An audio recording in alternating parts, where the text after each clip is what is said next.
Hey, perkenalkan nama saya Video Diantara Miarsa Puja dengan NIM 201505051008. Di sini saya akan melanjutkan penjelasan dari rekan saya yaitu Dita Tara Krisna mengenai rekayasa kebutuhan.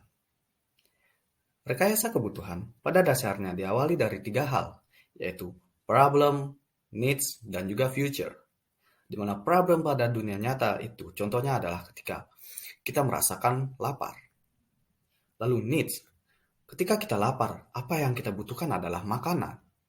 Lalu future, untuk mengatasi masalah lapar dan untuk mendapatkan makanan, apa yang bisa kita lakukan selanjutnya? Contohnya dengan makan atau memesan makanan. Tujuan rekayasa kebutuhan ada tiga hal.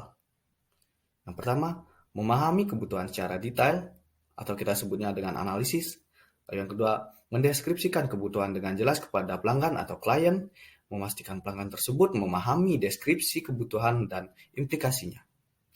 Dan yang terakhir, mendeskripsikan kebutuhan dengan jelas kepada developer atau pengembang, karena beliaulah yang akan merancang dan mengimplementasikan perangkat lunak. Untuk memberikan kejelasan, kebutuhan dikategorikan menurut tingkat dan jenis yang berbeda. Yang pertama, business requirement atau kebutuhan bisnis.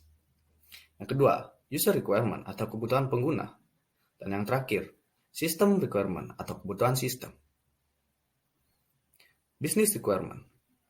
Business requirement yaitu spesifikasi kebutuhan dari sisi pemangku kepentingan yang menggambarkan tentang karakteristik sistem yang diusulkan berdasarkan kebutuhan pengguna akhir sistem.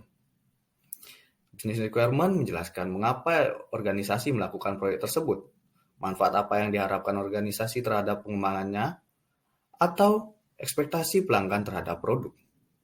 Contohnya, kami membutuhkan sistem penjualan yang baru yang dapat memperkirakan penjualan bulanan yang akurat. User requirement. User requirement adalah layanan yang diharapkan dapat dilakukan sistem untuk pengguna sistem dan batasan yang harus digunakannya.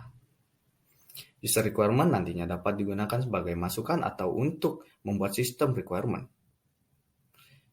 Contohnya, sebagai CFO, saya ingin melihat perkiraan penjualan bulanan terakhir sehingga saya dapat mengelola sumber daya.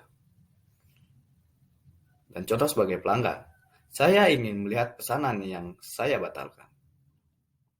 Created using Powtoon.